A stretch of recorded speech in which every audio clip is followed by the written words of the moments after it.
for being here, and it is a treat for me to be here because from the opening music cue of this movie, I was super into this. I think it's terrific, and it's a feature film debut, as you know, so there's just extra impressive, and we have a lot to talk about. So let me get down to business of bringing out our special guests to begin with from the cast, Ron Perlman.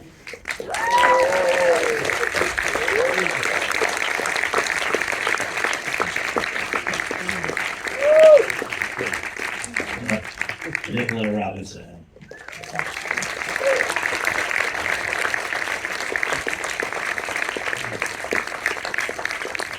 Michael C. Pitt.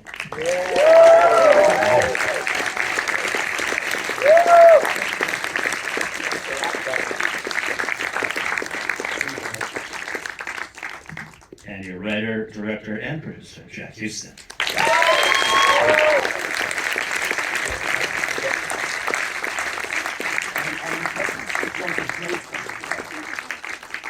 Scott, I'm also going to have our wonderful producer, Jai Oh, Stefan. please, excuse me, Jay, please come down. Jai. Jay, Ow! Jay Stefan.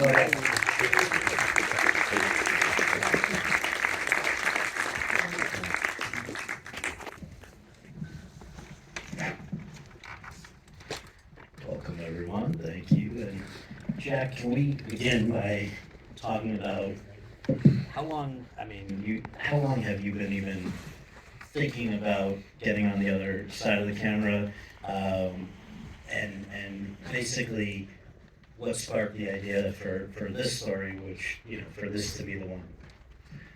I've always sort of had an idea that I'd love to be on the other side of the camera, but I was in no hurry. I didn't feel like I felt a desperation to be on the other side. I think I had to wait for something that, compelled me, something that I had to make.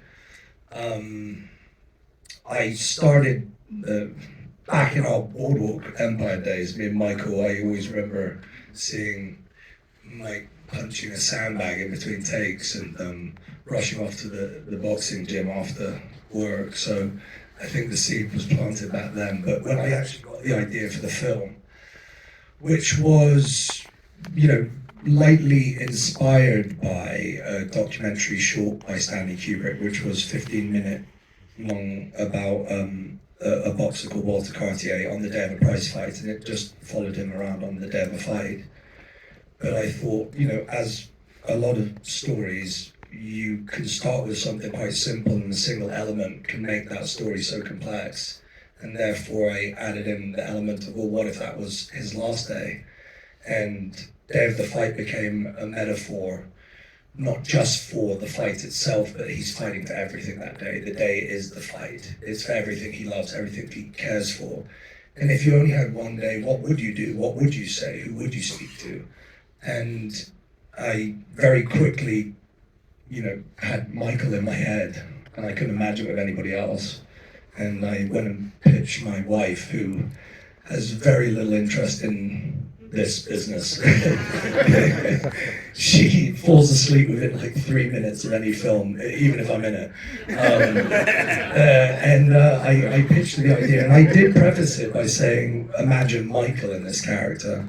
And I went through the day, and I sort of did, and at the end of it, she was in tears, and she got the same sensation that I hoped an audience would get. And I said at that moment, well, I'll do anything I possibly can to make this movie, and thank God we got the opportunity to. Now, so Michael, had you guys been particularly close going back to Boardwalk, and was, he mentions punching the sandbag, but I mean, was boxing, what's your history with boxing? Well, I hope everyone enjoyed the film.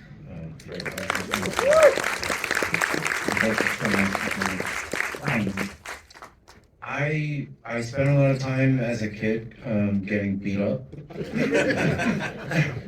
I discovered boxing later.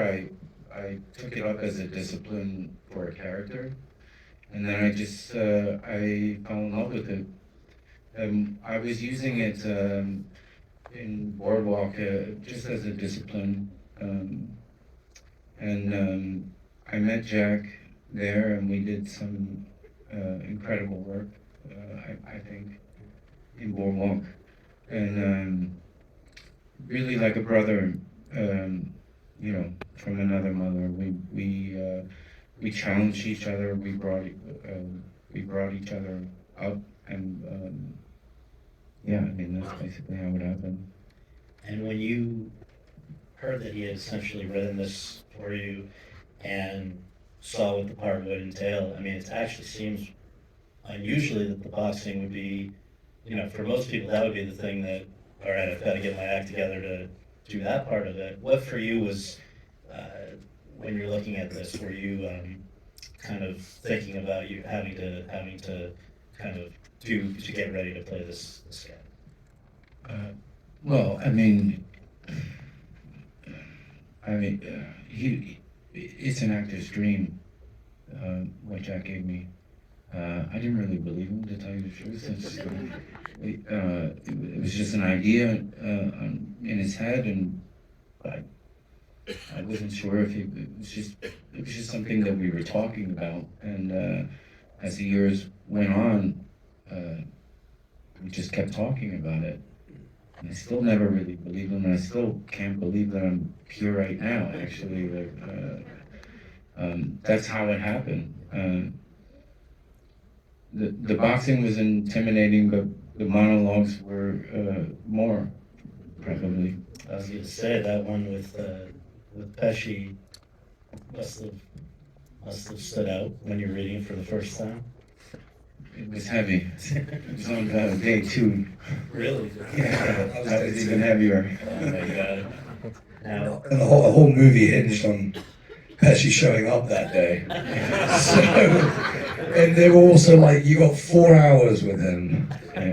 You better make it count. Which translated into like 45 minutes. Yeah, it's amazing. But he did show up, and he gave us many more hours because he actually ended up just sort of falling in love with being on that set and being around us. That was lovely. Yeah, I mean, I had said this before, but I had been rehearsing this. It was maybe the climax of the character. It was not something you want to do on the second day, and we had limited time with him, and literally that day, every line just came out of my head. I forgot how to act. Jack came up and was like, "Are you okay? Are you okay?" I'm like, "I'm fine. Are you okay?" "I'm fine. I'm fine." "We're fine. Are we both fine?" And then What was his advice? and then Joe just was like, "Don't fuck this up." Which is actually really good advice, you know. It's straight to the point. now, Nicolette, you have been so great for so long on stage and on screen, but what's hard to believe is this was your first leading role. How did you first, hear about it, and did you guys? Was there some sort of any kind of like a chemistry test or anything? Just kind of worked out. Well, I had actually auditioned for the film 9 months before I had gotten the part. And I originally was told, we needed, it's an indie film, so we needed a name, we needed, to be able to sell the film. So they had moved on. But I had never really stopped thinking about the film. It just moved me so deeply when I made the tape. And I just would think about it every couple months. Check on IMDb Pro and see if it is he's that lucky actor who got to play this role, and I just didn't see anything for a while. And so I was actually in Vancouver finishing a project, and I was trying to figure out how can I manifest something great into my life? What do I want to work on next? And I just couldn't stop thinking about when I put this audition on tape. And so I called my agent and I was like, "Do you remember that tape that I made 9 months ago?" And she was like, "It's so weird that you bring that up because it literally came across my desk today." And I said to her, "Well, can you send me the script? Because didn't send the script to me the first time. I just fell in love from the scenes that I read. She sent me the script, but she said, I'm pretty sure they have an offer out to somebody.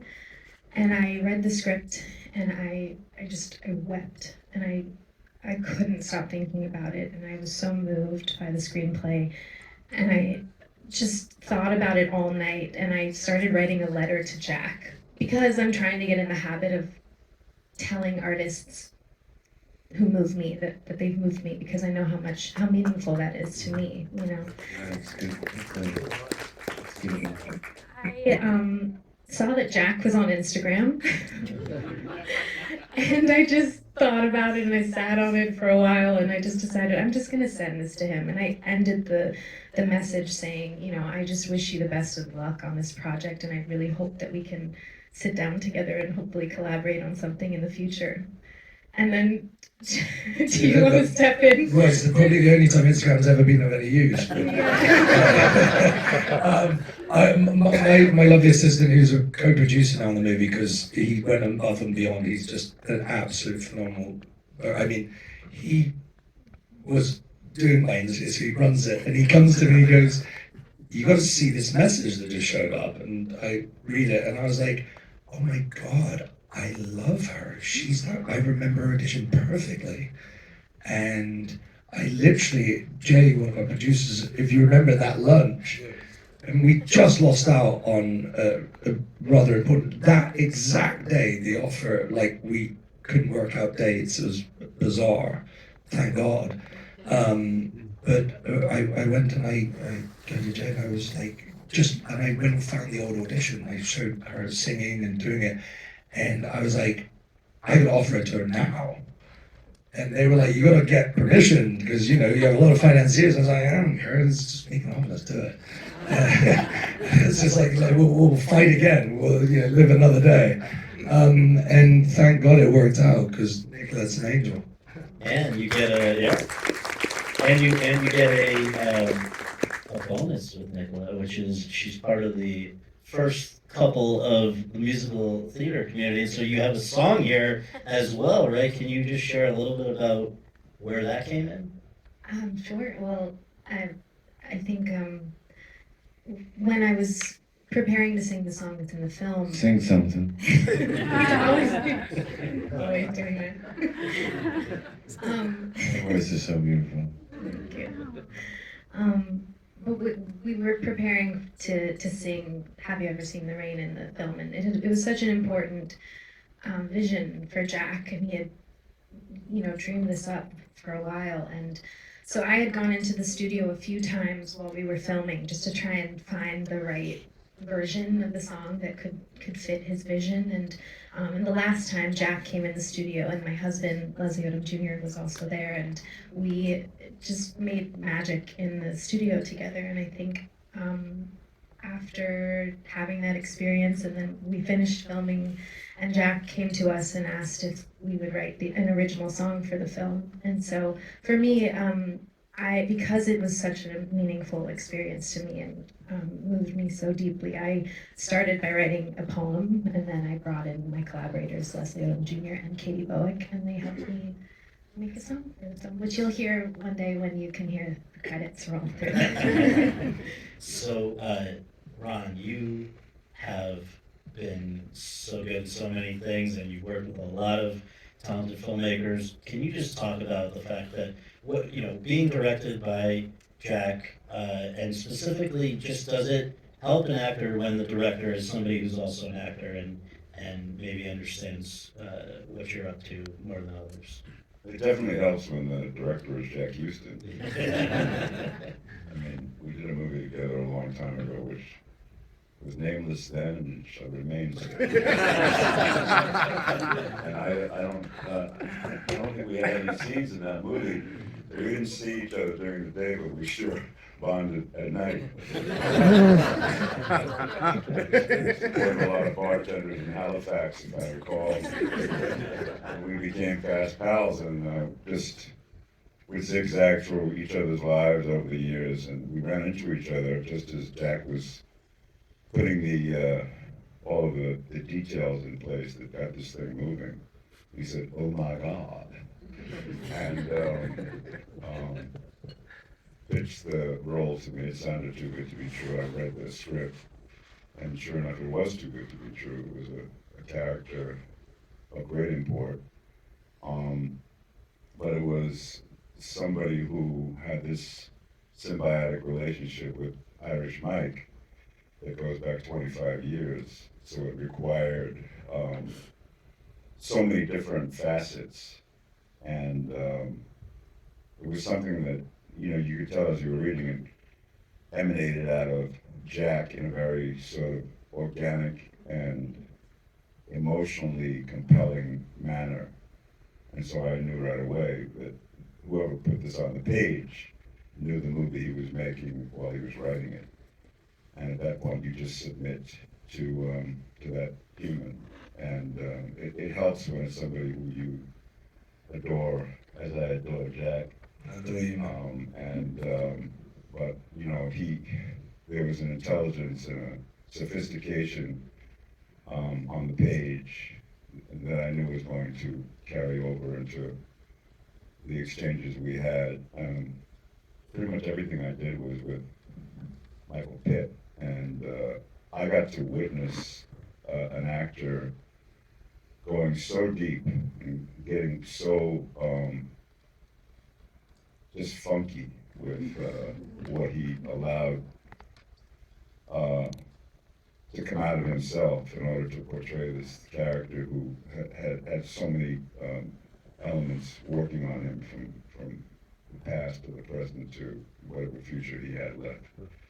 And that was between the sure-handedness of Jack's approach to this material and watching Michael Pitt give this performance, pretty much I was on autopilot. I don't remember acting, I don't remember anything other than just buckling in and taking the ride. That's great.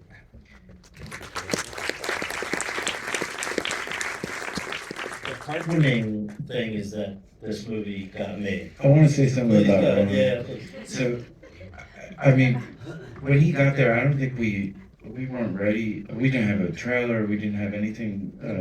We had no money. We had I mean, like, the fight sequences, we didn't get to spend a lot of time. And I remember in between, I ran up to him to apologize. I was trying to let him know, I'm sorry, we don't have anything. And he just, right in the movie, he just put his hand on my shoulder and he was like, relax, kid. Like, I'm good. Don't worry about me. Go do it. And we were happy. That's the thing. You had no money, we were happy. It was great to just have an actor, a more experienced actor, give you make you calm in a moment that's not calm.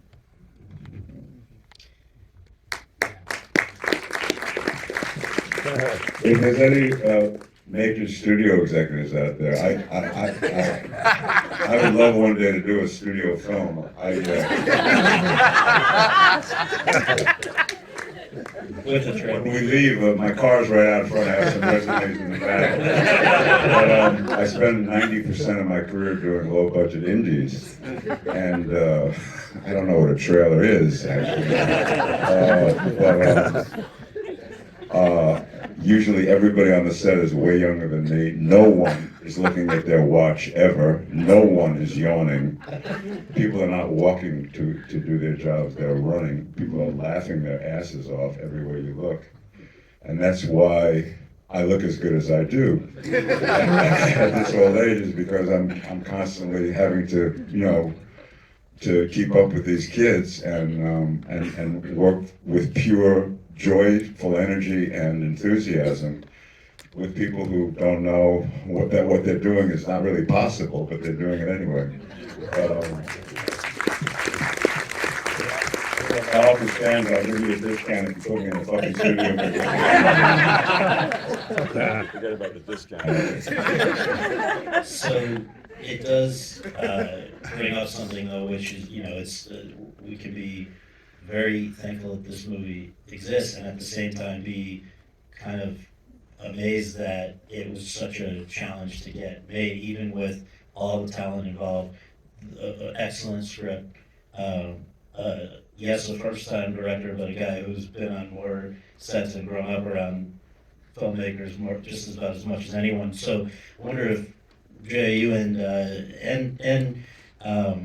Jack can talk a little bit about just what it's like, even with those circumstances, to try to get for what an uphill climb it is to get a movie like this made at this point. We're still climbing. We're still climbing. I was on the phone for about 8 hours today, Yeah. still trying to claw away. You can't. It's very difficult as you forget about movies or whatever. It's just hard in life to find people that will jump in a foxhole with you and not jump out. And in this case, this foxhole was under heavy fire, and Nicolette thinks that we were casting other girls during that 9 months. We didn't have any money. We didn't have anything. We went on a scout with nothing. We had no money. We went and found locations with no money. We were attaching actors with no money, with a movie that didn't exist. And the truth is, the way this movie came together it was Jack did everything. Jack pitched me the movie when there was no script in an elevator at 4 a.m. in New York at the premiere of The Irishman. And he said, I'm going to make this movie, and Michael Pitt's going to be the star, and I want you to produce it with me, and we're going to go make the movie. And I said, great, let me read the script. He said, And it has to be Joe Pesci. Pesci. And it was just I just really followed Jack's lead, and he plowed the way, and somehow never took no for an answer, found the right people that he wanted, convinced everyone to do his bidding. It was insanity, but congrats, brother, you did it, and you did a great job. Jack, before you, I want to ask you to incorporate into your answer something that I think is it kind of emphasizes what was just said. Last week, I believe it was, in New York, you guys had a screening of this film, which was hosted by and introduced by Martin Scorsese, who has also knows something about black and white movies about boxing. And when there was something in particular that blew him away that I think I'd like you to just share as a kind of a closing thing so that people understand in real terms what's just been said about kind of just doing what you have to do to make it happen. Yeah, I mean, having Marty say what he said, he was. It's very hard in this business, as we all know, to do anything. Like, to make a movie in today's, to make an independent film it's virtually impossible. It's, people might think I've worked for 20 years and I have all the relationships. We had about 50 false starts in this film. There is that old saying, fake it till you make it. You just got to do it, go for it. I think we were very lucky that my grandfather said some very wise words, which is 90% is casting. The minute I knew I had the cast, and every one of these beautiful people next to me here, as well as some who aren't with us, the amazing Joe Pesci, who wishes he could be here, and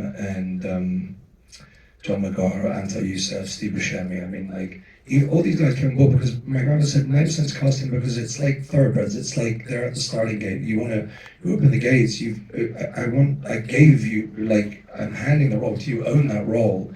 That's the beauty, is the collaboration. It's wonderful to be able to make a film and to be able to stand back and witness these incredible actors take what you've written but sort of elevate it in such an amazing way, because that's the whole point, is the sort of coming together on a movie like this.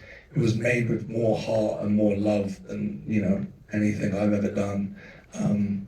Marty was very sweet because he asked how long we had for the fight, and I said a day and a half, and he pretty much passed out because he had 6 weeks of Raging Bull. But the best note he said to me, he said, it's going to be lazy if people compare this to Raging Bull, because this isn't the same film. This isn't even in this, in the same realm. It's a very different picture, and that's the beauty of it.